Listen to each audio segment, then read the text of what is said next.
Ter um lugar para morar é direito de todos e está garantido na Constituição. Mas no país, o déficit habitacional é grande e preocupa. Quase 6 milhões de famílias brasileiras não têm acesso ao direito à moradia.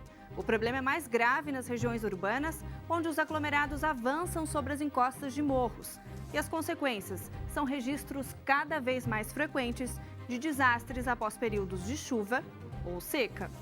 O Repórter Justiça desta semana trata o problema da falta de moradia, as consequências desde o êxodo rural, o impacto no preço dos imóveis e como a deficiência no acesso à moradia contribui para o aumento das desigualdades sociais. Imagens que chocaram o Brasil e o mundo. O deslizamento de terra em abril no Morro do Bumba, em Niterói, no Rio de Janeiro, soterrou casas e matou famílias inteiras. A tragédia chamou a atenção para o crescimento desordenado das cidades e a carência de moradias.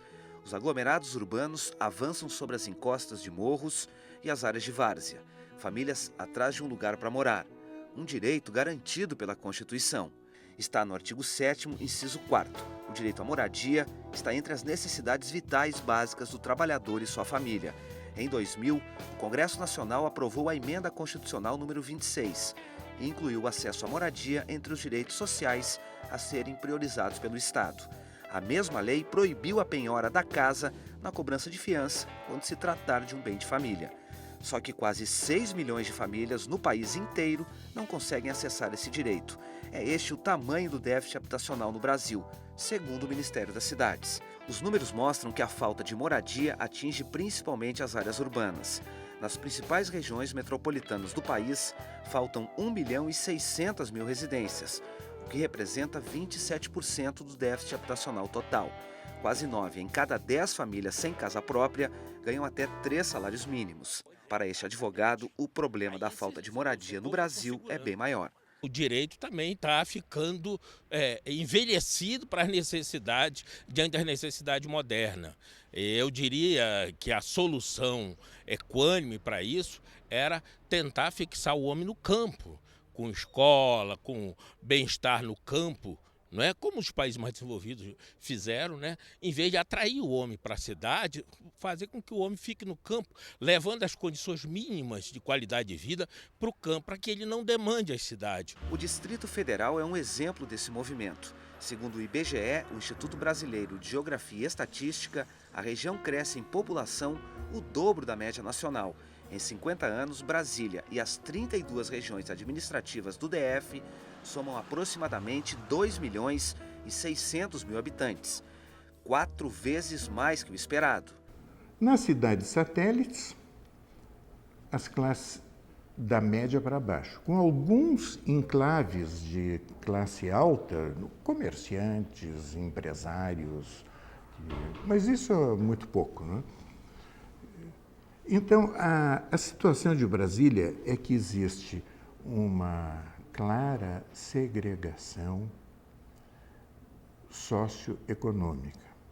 Você olhando no mapa e colocando no mapa o rendimento familiar, colorindo isso de azul, amarelo, não é? Outra cor, preto, para mostrar as coisas mais graves, você vai ver que Brasília, Lago Sul, Lago Norte está nos azuis. Não é? E em volta, distante quilômetros, não é? Às vezes 20 quilômetros, não é? Ou mais, você tem as zonas de pobreza. Isto é uma decorrência direta da falta de planejamento socioeconômico. Quem tem salários mais elevados habita as áreas planejadas, como as asas sul e norte, o setor sudoeste, os lagos norte e sul e, em breve, o setor noroeste, em construção, e onde o metro quadrado vale até R$10.000. Essa população desfruta o direito pleno à moradia. Nas superquadras, os prédios de no máximo 6 andares ficam em áreas verdes que amenizam a umidade do ar, às vezes seco demais. O trânsito é inteligente, quase sem cruzamentos. Praças e canteiros cheios de flores dão colorido ao cotidiano da cidade.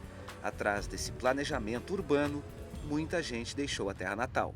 O número de imigrantes para cá era muito grande, mas imenso, imenso. Chegava aqui 1.000 pessoas por dia, diz até que um dia chegou 5.000. Essas pessoas eram imediatamente, de uma forma organizada, transferidas para os alojamentos das construtoras, que necessitavam muito de mão de obra. Para abrigar tanta gente, o governo criou cidades como Taguatinga, Sobradinho, Ceilândia, Gama e Recanto das Emas. A situação de Brasília é uma situação peculiar, né? Porque é uma cidade planejada e tombada. Tombada é a área central. As áreas periféricas, as chamadas cidades satélites, essas não estão fora da área de tombamento, né? Aqui na área de tombamento, a situação é muito cômoda, de certa forma, porque as classes mais... Aqui só habita da classe média alta para a classe mais alta, né? Classe média baixa não habita em Brasília. Habita, mas percentagem muito pequena, principalmente nos lugares de comércios locais, que foram escritórios que foram transformados em habitação, né? Então, ali tem realmente alguns guetos bem característicos, mas não é a maior parte de Brasília. Brasília é a classe média alta. No próximo bloco, como a capital do país enfrenta as consequências da expansão. Para fazer valer o direito à moradia, é cada vez maior o número de famílias que vivem em condomínios horizontais. Só que a maior parte deles ainda é irregular. Não saia daí.